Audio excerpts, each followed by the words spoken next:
আমরা ফ্যাসিবাদের পতন ঘটিয়েছি, নতুন সরকার গঠন করেছি, কিন্তু এই 4.5 মাসেও সরকারের কাজ জনগণের প্রত্যাশা অনুযায়ী হয়নি। বড় রকমের জনগণের একটা ধাক্কা খেয়েছে। কি সরকার গঠন করেছে? জনগণের প্রত্যাশা ছিল রাজপথের আন্দোলন সংগ্রামের অংশগ্রহণকারী লড়াকু বিপ্লবীদের নিয়ে একটা বিপ্লবী সরকার হবে, কিন্তু সেটা হয় নাই। হয়েছে বন্ধু বান্ধব পরিচিত সার্কেলের একটা সরকার। শৃঙ্খলা বাহিনী এবং প্রশাসনকে ঠিক করতে পারে নাই, বাজারের দ্রব্যমূল্য নিয়ন্ত্রণ করতে পারে নাই। এখনো সিন্ডিকেট, হাসিনার পতন হয়েছে, তাহলে এখন কেন পুলিশ সহ আইন শৃঙ্খলা বাহিনী আইন শৃঙ্খলা পরিস্থিতি নিয়ন্ত্রণে ব্যর্থ হচ্ছে? কেন বাজারে এখনো সিন্ডিকেট চলে? এখনো তারা নিয়ন্ত্রণ করতে পারছে না। কারণ আমরা দেখতে পাচ্ছি উপদেষ্টা পরিষদে যারা আছে অধিকাংশ অনভিজ্ঞ, রাষ্ট্র পরিচালনায় তাদের ধারণাও কম। রাজনৈতিক প্রতিষ্ঠানে এই রাষ্ট্র পরিচালনায় রাজনীতিবিদদেরকে অগ্রাধিকার দিতে হবে। আমরা ডক্টর মোহাম্মদ ইউনূসের সরকারকে সমর্থন দিয়েছি, সমর্থন দিয়ে যাব। তাদের প্রতি আবদার নিয়ে বলছি, তাদেরকে টেনে হিস্ট্রি নামানোর জন্য না, আবদার নিয়ে বলছি যে আপনারা যেই ভাবে এগিয়ে চলছেন এইভাবে আপনারা নিজেরাও ডুববেন, আমাদেরকেও ডুবাবেন, দেশকেও ডুবাবেন। কারণ আপনাদের পক্ষে ওকলাতিটা আমরা করছি, অ্যাডভোকেসিটা আমরা করছি যে এই সরকারকে অন্তত বছর 2 সময় রেখে জনগণের যে প্রত্যাশা, রাষ্ট্র সংস্কারের যে একটা বড় আকাঙ্ক্ষা তৈরি হয়েছে, একটা জনবান্ধব জবাবদিহিতামূলক আইন শৃঙ্খলা বাহিনী এবং প্রশাসন নিশ্চিত করা। প্রশাসনের মধ্যে লক্ষ্য করবেন এখন ইতিমধ্যেই 70 থেকে 75% প্রশাসনের লোক একদিকে ঝুঁকে গেছে যে অমুক দল ক্ষমতা আসতেছে, কাজী তাদের সাথে তাদের নেতাদের সাথে এখনই খাতির রেখে পরবর্তী প্রমোশন নিশ্চিত করতে হবে। এখনই যদি প্রশাসনের এই দৃষ্টিভঙ্গি হয়, আওয়ামী লীগের চেয়ে ভালো কিছু সামনে হবে না।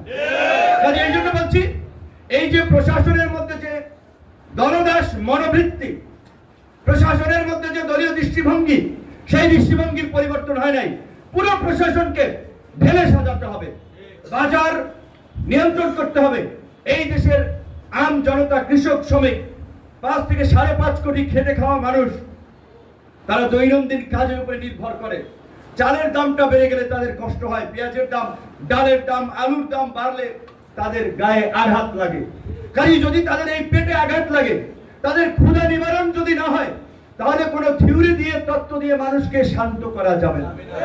এই যে রাষ্ট্র সংস্কার, এগুলো জনগণ মানবে না।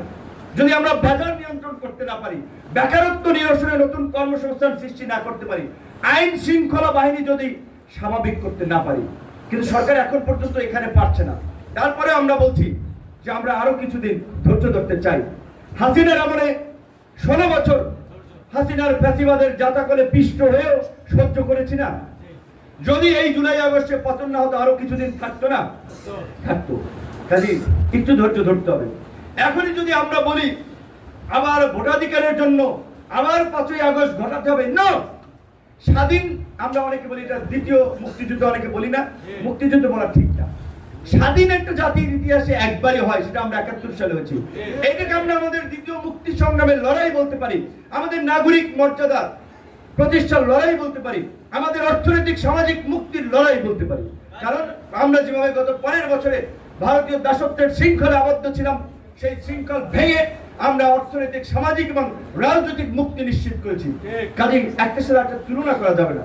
তো এখন আপনারা শুনেছেন না, বিএনপির শীর্ষ নেতা ভারপ্রাপ্ত চেয়ারম্যান জনাব তারেক রহমান থেকে শুরু করে জামাতের আমির, অন্যান্য রাজনৈতিক দল, সাংবাদিক, সুশীল সমাজ, সবাই বলছে এটা আমাদের সরকার, এই সরকারকে ব্যর্থ হতে দেওয়া যাবে না। এই সরকার ব্যর্থ হলে দেশ একটা সংকটে পরিণত হবে। তাহলে কেন আবার আমরা এখন এই সরকারের বিরুদ্ধে আন্দোলনের কথা বলছি যে ভোটের জন্য, প্রয়োজনে নির্বাচনের জন্য আবার আন্দোলন করতে হবে? আমরা কি সারা জীবন আন্দোলনই করব? আমরা কি রাজপথে শুধু রক্তই দেব? আমরা কি জীবনই দিব?